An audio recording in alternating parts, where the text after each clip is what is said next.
Bueno, pues vamos a hablar esta mañana, en los próximos minutos, de educación. Lo vamos a hacer con José Antonio Martínez Robles. Él es el presidente del sindicato AMPES, el sindicato mayoritario en el sector de la enseñanza primaria. Vamos a hablar de las oposiciones a maestro. Él es doctor en Ciencias de la Salud, profesor de Educación Física, al que damos ya la bienvenida.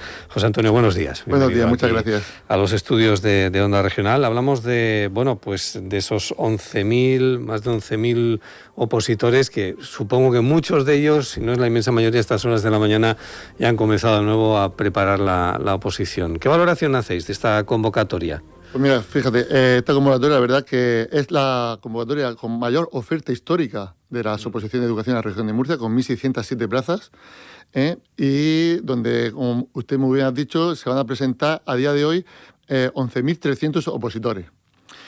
Pero hay una paradoja, que al ser las oposiciones con mayor oferta histórica, también van a ser las oposiciones donde los tribunales están más sobresaturados. ¿Por qué digo esto? Porque este año los tribunales, hay 145 tribunales. Si hacemos una comparativa con hace 2 años, con las oposiciones de primaria, habían 220 tribunales, es decir, 75 tribunales menos.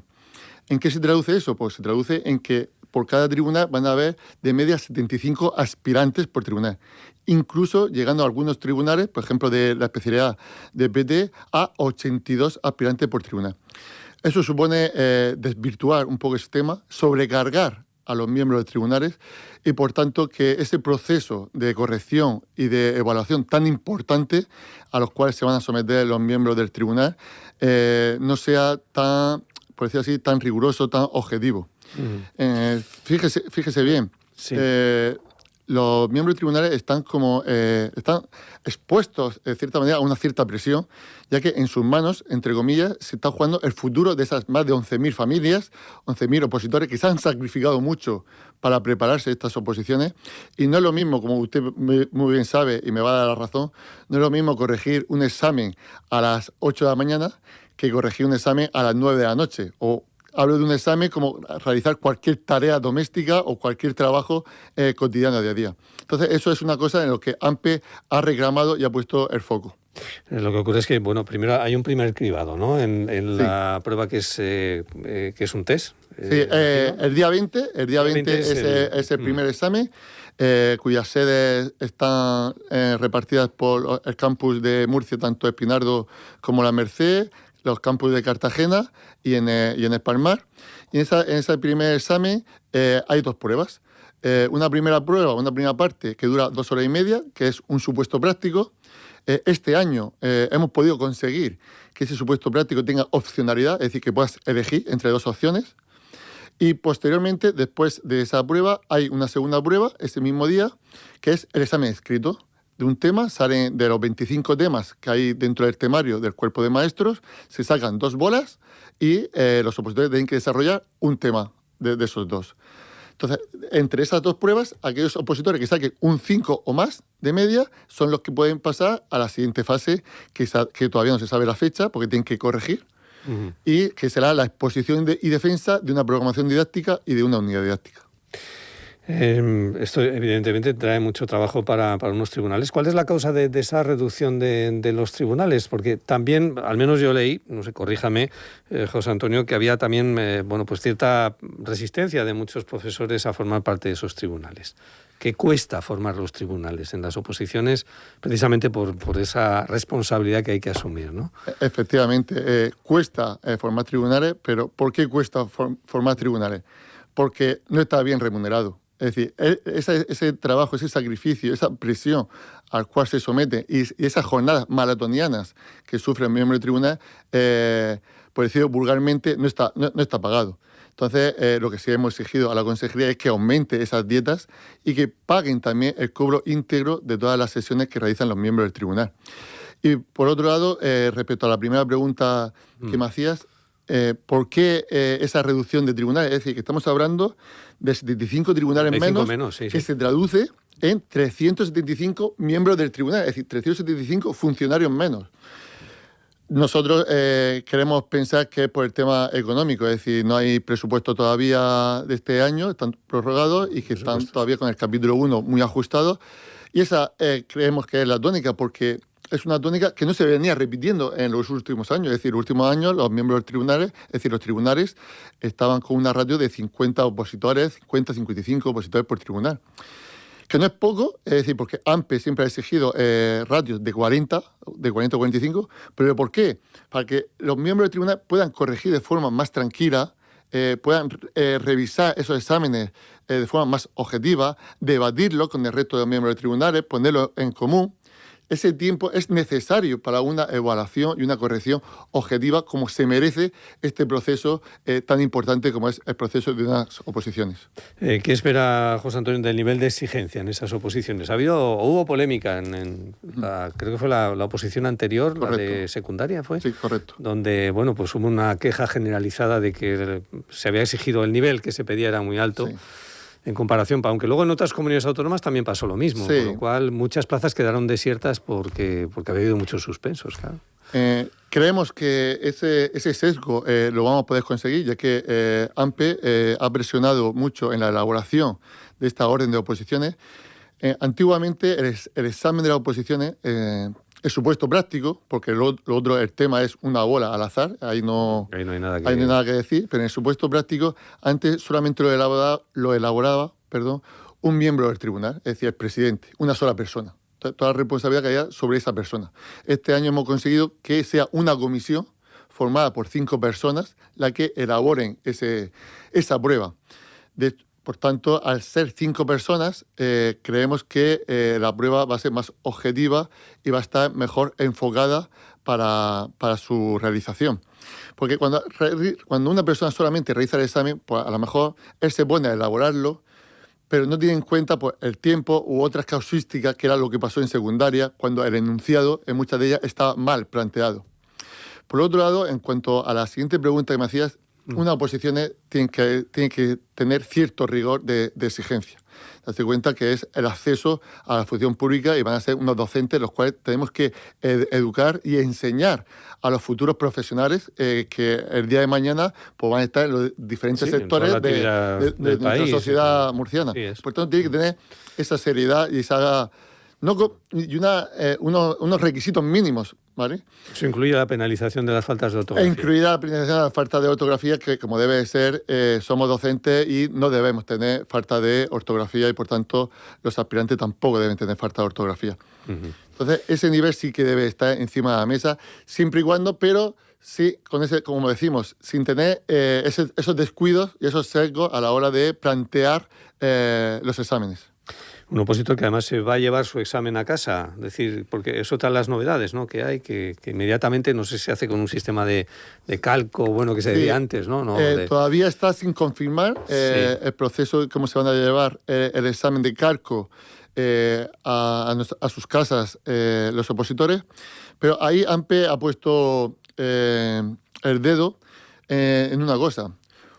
Usted fíjese, si estamos diciendo que las pruebas son anónimas, de hecho, hay una apertura de cabeceras, porque el examen es totalmente anónimo, tanto el examen de supuesto práctico como el tema escrito. Fíjese, si usted nada más salir del examen se lleva su examen a casa, ¿quién te dice que no puede echar una foto y enviársela a algún miembro del tribunal? Entonces, ese procedimiento de anonimato, ¿dónde se queda? ¿Dónde se queda? Eso no me lo había planteado yo, fíjese. Por tanto, AMPE ha exigido que efectivamente el opositor tiene derecho a tener su examen, lógicamente, pero AMPE pide que ese examen se lo den una vez que salgan las calificaciones. Una vez que salgan las calificaciones, automáticamente que se le dé ese examen al opositor para que él pueda corregirlo, valorarlo con su preparador en su casa tranquilamente, con todas las consecuencias, para que si tiene que hacer alguna reclamación, que tenga el modelo del examen y poder reclamar sobre su examen. Pero una vez que han salido las calificaciones. Pero una vez, AMPE pide una vez que hayan salido las calificaciones. Por ese motivo. ¿Pero eso se va a adoptar? No sabemos lo que la consejería todavía qué decisión va a tomar. Ajá. Que no creemos, ni tampoco creemos que los miembros del tribunal, aunque te pasen el examen, lo van a tener en cuenta, porque desde aquí AMPE aboga por la responsabilidad y el conocimiento y el buen trabajo y la buena fe de todos los miembros del tribunal. Pero si quitamos esa pieza de puzzle, el proceso sería más objetivo, más transparente y más garantista. Ajá. Fíjese, no había caído yo en esa posibilidad. Son las plazas son las suficientes, son las 1.600. ¿Esto va a bajar el ratio de interinidad en las aulas de la región, de los profesores? Son unas plazas, una oferta histórica.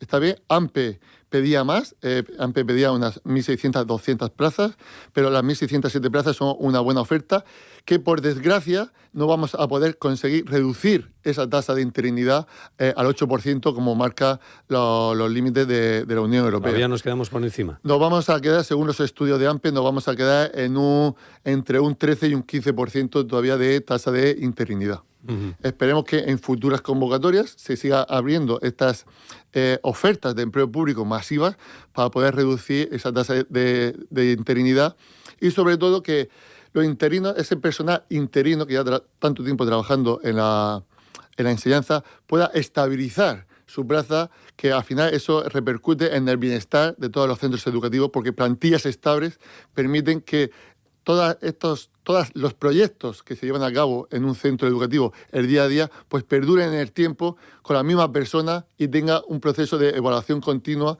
y se pueda evaluar mejor de cara al tiempo y tenga un proceso de enseñanza-aprendizaje más óptimo y eficaz de cara a los alumnos.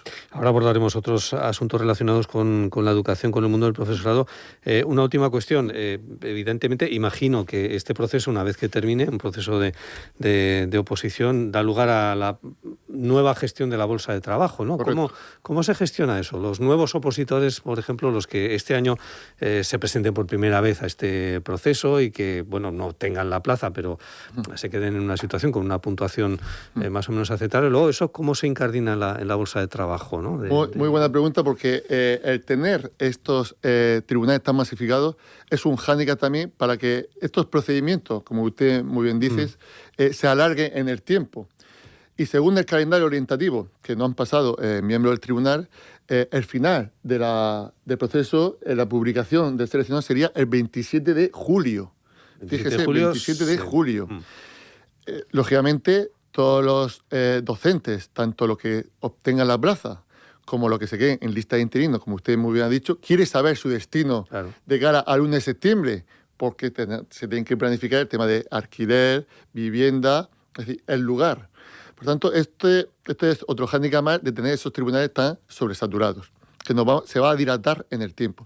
Y por otro lado, como usted muy bien decía, la lista de interinos, para aquellas personas que no tengan esa ansiada plaza, se establece un sistema de interinidad que se diferencia en dos bloques. El bloque 1, para aquellas personas que han aprobado una oposición, o bien esta oposición, o bien desde el año 2000, se le mantiene la nota, y a esa nota se le suma la experiencia docente y puntos por oposición aprobada en la región de Murcia, hasta un máximo de 6 puntos. Y en el bloque 2 están aquellos docentes que no han aprobado ninguna oposición y, por tanto, se ordena con la nota que saquen en este proceso actual, más sumada la experiencia docente si tienen en centros públicos o en centros concertados. Entonces, ahí se hay una elaboración y entonces en julio, en el día que se finalicen las oposiciones, se ofertan una serie de vacantes y por un proceso telemático, y los interinos eligen su puesto de trabajo.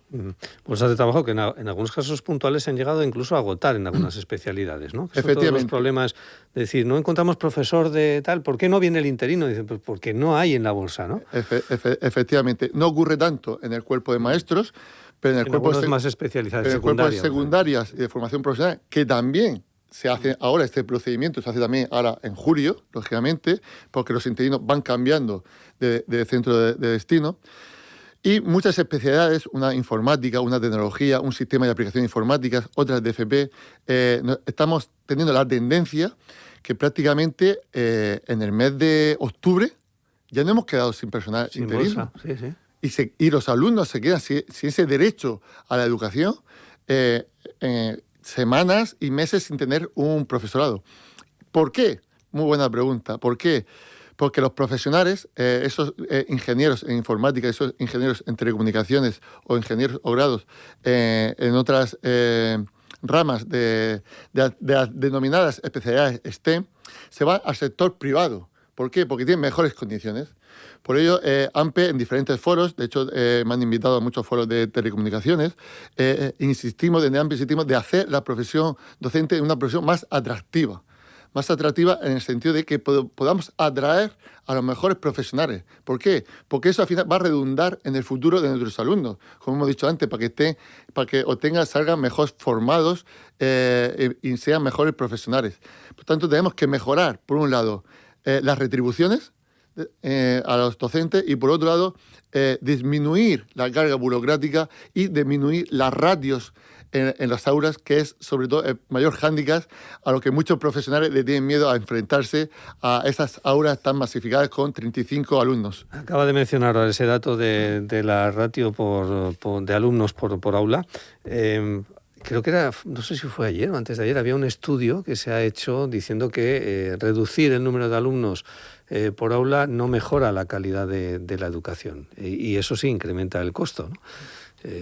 No sé si era un poco la réplica al anuncio que hacía la ministra de Educación hace unas fechas, ¿no?, de que una de sus intenciones era ir reduciendo de manera progresiva el número de alumnos por aula. Yo no sé qué opina.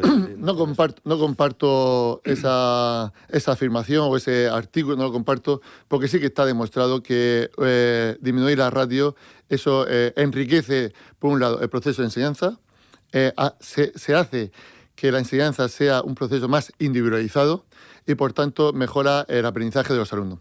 Fíjese bien, tenemos aulas donde en una misma aula podemos encontrar alumnos con 10 o 15 nacionalidades diferentes aquí en la región de Murcia.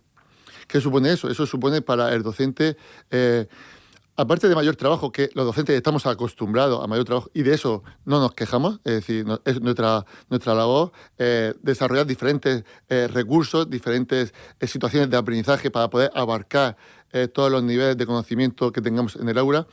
Pero al final son diferentes niveles de enseñanza, diferentes alumnos con retraso en el idioma, alumnos con incorporación tardía, alumnos con necesidades educativas especiales. Por tanto, un docente solamente en el aula no puede atender y seguir el ritmo de todos, porque lógicamente no todos pueden mantener ese mismo ritmo de clase. Por tanto, necesitamos aulas con menor ratio, más desdobles, más apoyos, más profesionales para poder atender a ese tipo de alumnos, para que el proceso de enseñanza-aprendizaje sea más óptimo, más enriquecedor y más garantista. Y evitar esos números del abandono escolar, ¿no? También, que puede ser una de las causas, ¿no? Efectivamente. Date cuenta que los datos de abandono escolar que dio ayer el consejero, pues han incrementado y estamos por encima, muy por encima de la media del nivel de España. Entonces, todos esos sesgos debemos que corregirlos con una enseñanza más atractiva. También tenemos que modernizarnos, ya que la inteligencia artificial también ha llegado a nuestras aulas para quedarse. Por tanto, los docentes tenemos que formarnos. Para ello necesitamos mayor financiación por parte de administraciones para no solamente formar a los docentes en inteligencia artificial, sino a las familias y a los alumnos. Porque no es lo mismo educar en IA que educar sobre la IA o educar para la IA. Entonces, esto también los docentes tenemos que actualizarnos y formarnos en estas nuevas tecnologías, que es el futuro de hoy en día. La inteligencia artificial, que ya está aquí, más que futuro, es presente, ya, sí, el futuro de hoy en día. Y los alumnos son nativos digitales. ¿No? Ya, sí, en eso nos dan 20 vueltas a todos a la hora de manejar, por ejemplo, los dispositivos móviles. Hay una gestión que está ahí de la futura ley de autoridad del docente en Murcia, que es una reivindicación que mantienen también ustedes en el sindicato AMPE, ¿no? Pero que no llega a materializarse, todavía no se ha aprobado. No sé. ¿Qué pasa ahí? Hay una ley de autoridad docente, lógicamente aquí en Murcia, del año 2013, pero que AMPE y yo en mi mandato, que recientemente, en enero, uno de mis objetivos es el desarrollo normativo de esa ley de autoridad docente en forma de decreto. O sea, que está el principio como ley, los principios, correcto, pero no está el reglamento. No está como ese desarrollo reglamentario en forma de decreto que dé al docente, como tú me dices, esa seguridad jurídica, esa autoridad docente que permita al docente poder expresarse y poder desarrollar su labor docente con cierta garantía y sin miedo a esas denuncias que normalmente sufrimos los docentes. Fíjate bien, los docentes estamos pasando por un periodo que cada vez, desde la pandemia hacia acá, hay más casos de de estrés, de ansiedad, de salud mental. Nosotros que desde AMPE que llevamos el informe del profesorado, se ha incrementado muchísimo el tema de las bajas y de la salud mental. Eso repercute pues, en la calidad de la enseñanza. Los alumnos cada vez tienen menos respeto hacia el docente y porque se han perdido esos valores de respeto, valga la redundancia, de sacrificio, de esfuerzo, de autosuperación, que los docentes no es una labor llevarlo a cabo en las aulas, sino que esos valores tienen que venir desde casa. En los centros, lógicamente, esos valores se van a reforzar. Estamos aquí para reforzar esos valores y para educarlos en valores y también para desempeñar y enseñarles el currículum, que realmente es lo que tenemos que enseñar a esos alumnos. Uh-huh. Están en clase, siempre se dice, están para enseñar y no para educar. También al final se acaba educando. Hubo cierta polémica hace 2 o 3 meses cuando la enseñanza concertada conseguía con la Consejería de Educación tener la garantía del respeto al número de aulas y de profesorado en un convenio que se cerraba hasta 31 de agosto de 2029. Y hubo quien desde la escuela pública dijo, oiga, nosotros también, ¿no? Queremos más o menos eso, ¿no? Esa garantía de aulas, garantía de número de profesores, ¿no? Efectivamente, y uno de los que alzó la voz en ese momento fue el sindicato AMPE. Nosotros, lógicamente, desde AMPE no queremos que le quiten cosas a la concertada, ¿vale? Porque podemos convivir ambos colectivos, pero lo que no vamos a permitir es que le den a ellos más derechos que a la enseñanza pública. Date cuenta que el 80% de las familias están en la enseñanza pública. De la región de Murcia residen en la enseñanza pública, que es la enseñanza de todos. Y por tanto, AMPE exige esas mismas garantías, tanto en mantener esas ratios en las aulas y que no se suprima a los docentes. ¿Por qué? Porque si a la concertada le dan una serie de privilegios, de conciertan una serie de aulas, una serie de enseñanzas, eso al final va en detrimento de la enseñanza pública. Sí que está la libertad de elección, pero hay que mirar por la enseñanza pública, que como hemos dicho, es la enseñanza de todos y donde el núcleo de gran parte de la familia es donde reside. Y por tanto hay que invertir en educación pública, hay que invertir en la pública. ¿Para qué? Para que esos docentes no se supriman esas aulas a los docentes y se tengan que emigrar o irse a otro centro, porque al final si se van a otro centro va a repercutir en la estabilidad de los centros. Luego, por otro lado, ¿por qué no mantener también esas aulas en la enseñanza pública, aunque baje la ratio? Ahí lo tiene más fácil. Mejor será esa enseñanza si han disminuido por falta de natalidad, como estamos viendo esas ratios. Manténlas e invierte en esas aulas para que esa educación sea más enriquecedora. Por tanto, sí que efectivamente hay que apostar por la pública y todo lo que sea apostar por la educación pública va a ser mejor, va a repundir mejor en la comunidad autónoma de la región de Murcia. Una última cuestión, José Antonio. Estos días en la comunidad vecina, la Comunidad Valenciana, se está asistiendo a una serie de movilizaciones en el mundo de la enseñanza. Ayer el sindicato AMPE y CESIF se desmarcaban de esa unidad de acción sindical que se mantenía, donde se reivindican en la Comunidad Valenciana mejores condiciones para el profesorado, mejores instalaciones, renovación de colegios y un incremento salarial importante. Creo que se ha llegado a pactar hasta 200 euros mensuales en la Comunidad Valenciana. No sé aquí si la equiparación salarial está más o menos, o si sería necesario también, o puede que haya también esa reivindicación como está ocurriendo en la Comunidad Valenciana. La verdad que aquí, desde AMPE, todo nuestro ánimo para la Comunidad Valenciana. Sé que han sido semanas muy duras, de mucho estrés, mucha presión también por parte de la Consellería, de allí de la Comunidad Valenciana. Han reivindicado unos derechos que hacían mucha falta en la Comunidad Valenciana, igual como en el resto de comunidades autónomas, pero ellos han sido firmes, han dado un paso adelante para poder conseguir esa reivindicación, tanto de retribuciones, bajada de ratios, más apoyos, como hemos visto, bajada de las horas lectivas para el profesorado de secundaria y para el profesorado del cuerpo de maestros, que aquí también la estamos reivindicando. En muchos aspectos, aquí en Murcia ya lo tenemos conseguido, como pueden ser las 18 horas lectivas para el cuerpo de secundaria y 23 horas lectivas para el cuerpo de maestros. Pero aquí en Murcia también seguimos reivindicando la bajada de ratios, seguimos reivindicando el aumento de retribuciones. Fíjese bien, en la última década hemos perdido más del 20% de poder adquisitivo los docentes. Ese poder adquisitivo tenemos que recuperarlo.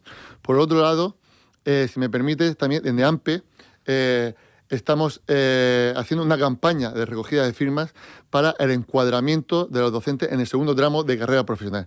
El segundo tramo de carrera profesional lleva incluido un aumento de retribución, así como una evaluación de desempeño. Es decir, que no nos suben el sueldo por así, sino que eso va ligado a una evaluación de desempeño que tienen que superar todos los docentes. En 2019, AMPE fue el único sindicato docente que firmó ese acuerdo de primer tramo de carrera profesional y ahora estamos reivindicando ese segundo tramo de carrera profesional aquí en la región de Murcia. José Antonio Martínez Robles, presidente de AMPE, gracias por estar con nosotros esta mañana. Si me permite en 20 segundos lo que quiera. Que AMPE en las oposiciones va a tener una presencia activa para velar sobre la transparencia, objetividad, seguridad jurídica y garantizando la igualdad de oportunidades para todos los aspirantes, y AMPE va a estar a su lado para cualquier queja, reclamación o sugerencia o trámite que necesite. 20 de junio, las oposiciones. Gracias. Muchas gracias.